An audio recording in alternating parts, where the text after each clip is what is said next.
how do you account for your shift from the Socratic question of how to live to the prophetic question?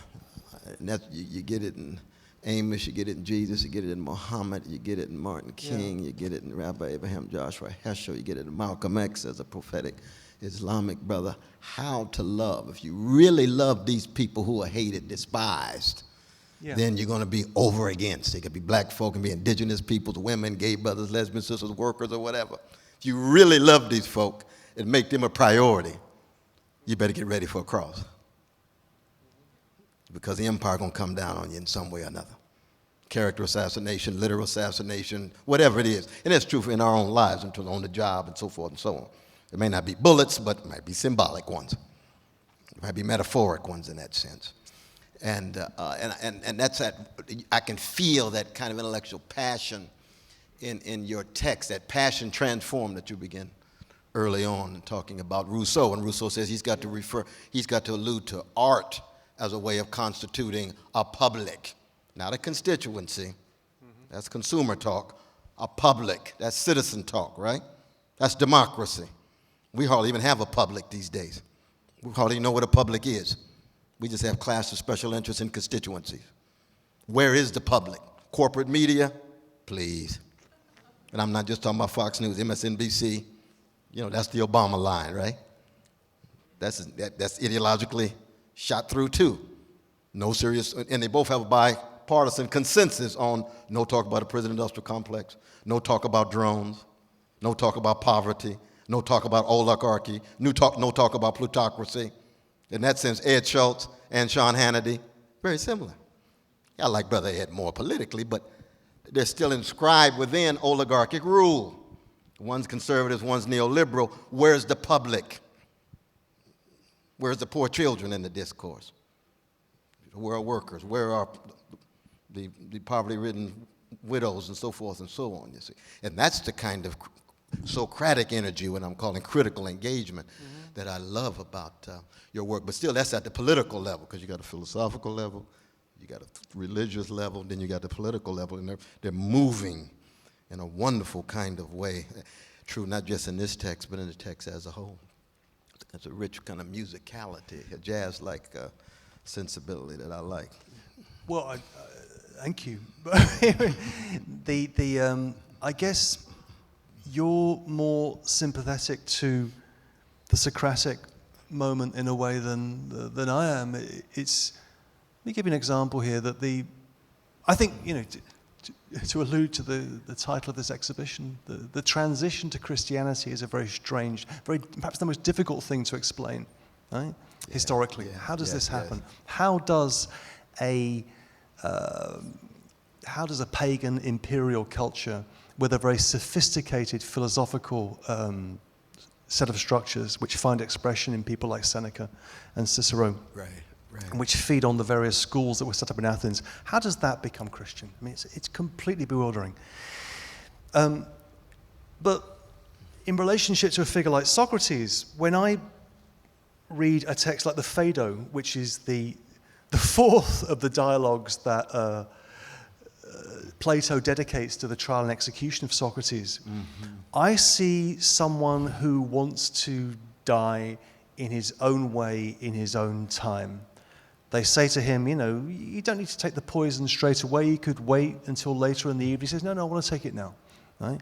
And in doing that, he spins out these stories about the immortality of the soul that I don't think he believes for a second. Right? So I see the figure of the philosopher, in a sense, as selfish. In a full sense, selfish. So what's going on in figures like Paul and afterwards is something else. Something which is about a self-impoverishment. Right? The transition from Saul to Paul, which is usually misunderstood, is a transition from someone who is doubly enfranchised as a Jew Hebrew born of Hebrews and as a Roman citizen, becomes nothing. Becomes nothing, and through this adoption of this strange cult of the resurrected Christ, sets up a series of little cells that we now think of as churches. But it was a bunch of people sitting around a table eating, right? who had no identity either within imperial structures or within traditions of Judaism. And so there's a sense in which within the very beginnings of Christianity, which is something that I think that has constantly fed it in its movements of reformation, right, which define it, has been that sort of insurgent, egalitarian discourse that's based around poverty and self-impoverishment and communities of love. And Yes. I guess I don't find that I find that, it's what someone like Badiou would call an anti-philosophical tradition. It's there on the margins in people like Kierkegaard, in people like Pascal. Yes. But it's not the same. And I suppose, this... But I agree with you there. Well, two quick things. One is that, anytime we talk about institutions that we human beings have something to do with, especially religious ones that tilt toward dogma and certainty, then we know that more than likely they're going to be adjusted to structures of domination. So when Constantine makes it a state religion, we've got full-scale accommodation to imperialism, and it becomes the empire's religion. And in that sense, you can just see Jesus saying, I told you this church would be predicated as much on Peter's denial and Judas's betrayal as the life that I tried to live. And we'll see whether the life that I tried to live will be able to filter through these institutional structures, so that most churches these days shot through with market sensibility, chamber of commerce, religion. It's a miracle that you encounter Jesus in most churches, right? In the same way, most synagogues these days are so assimilated to American middle-class life. If you really take Amos seriously or really read Jonah slowly on Yom Kippur, you're going to have some serious critique of what's going on in the synagogue, you see, because religious institutions across the board, it could be Buddhist, it could be Hindu, it could be Christian, Judaic, or what have you, tend to be well adjusted to injustice and well adapted to indifference toward the suffering of people. But when it comes to, that's that prophetic element. That's why I use prophetic in that broader sense, that it cuts across secular, Christian, Judaic, and so forth. But on Socrates, and tell me what you think about this. See, in the case of Socrates is very much like Hamlet. He suffers from the inability to love people. He loves wisdom, but he doesn't love people. That's why he never cries. You remember, who is it in the Tower of London? It's Thomas More, right? When he's sentenced, you remember he writes the dialogues on tribulation. What is he wrestling with? Yeah. Why is it Socrates never cries and Jesus never laughs? And then the last thing he writes is the sadness of Jesus, which is another powerful piece. He's a Catholic brother, and the Protestants putting him in. They're going to chop his head off, be executed. Now, Thomas More, who's a comic writer, like his friend Erasmus in Praise of Folly, he's a comic writer. Comedy's about what? Radical incongruity. Things don't fit. They're not consistent. I can't follow these dogmas, make sense of things. I keep running up against a logical dead end. They're inconsistent, because to be a person of faith is not to look for a logical consistency. It's to deal with the mess, in the language of Samuel Beckett, the funk, in the language of George Clinton. Things don't fit, but you have to somehow cope. You still have to keep moving in this sense. Now, in the case of Socrates, you might recall, in the cell, the inner voice he's heard all of his life. The daimon? Yes, the daimon. What does it tell him there? Practice the arts. And he thought all this time it was just practice argument. And what does Socrates do? For the first time of his life, he writes a song. And it would be fascinating if we had a CD version of Socrates' song, because he never wrote a word. Right. And what else does he do? He versifies the fables of Aesop. Who was Aesop? Slave, like Frederick Douglass, like Sojourner Truth, like Harriet Tubman. Socrates, maybe I misunderstood my vocation. Your crucial talk about call. Yeah.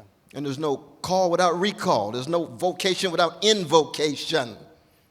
You can't have a calling and not be in conversation with the folk who you must recall to reinforce your calling. It's like Dostoevsky with no Schiller. There is no Dostoevsky with no Schiller, because he's using Schiller as a launching pad for his literature across national boundaries. So in that sense, Socrates, for me, is indispensable but inadequate. Okay. See what I mean? Yeah. So when I say Socratic in relation to you, it's the love of wisdom, the critical questioning. I still like that about Socrates, and I love that about you as well. But Socrates doesn't get to the legacy of Jerusalem.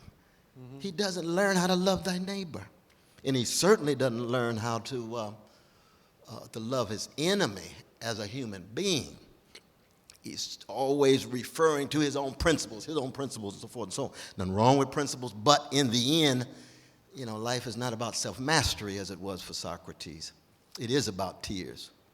It is about crying. It is about laughing, or in the language of that genius from Jamaica, Bob Marley, is learning how to wail and still prevail. And I say that to Barack Obama because when he told black folk to stop complaining, he confused wailing with whining. You see, poor people are not whining. CEOs on Wall Street who can't get enough are whining. A wail is qualitatively different. That's why Bob Marley was Bob Marley and the Wailers rather than the whiners. That's very important because wailing has to do with that help that William James was talking about. And that Nathaniel West was talking about. Help. That's what we need help. Our kids are being shot down like dogs. We need help. We can't get a job. We need help. We're sick. We don't have health care. We need help. Our houses are collapsing.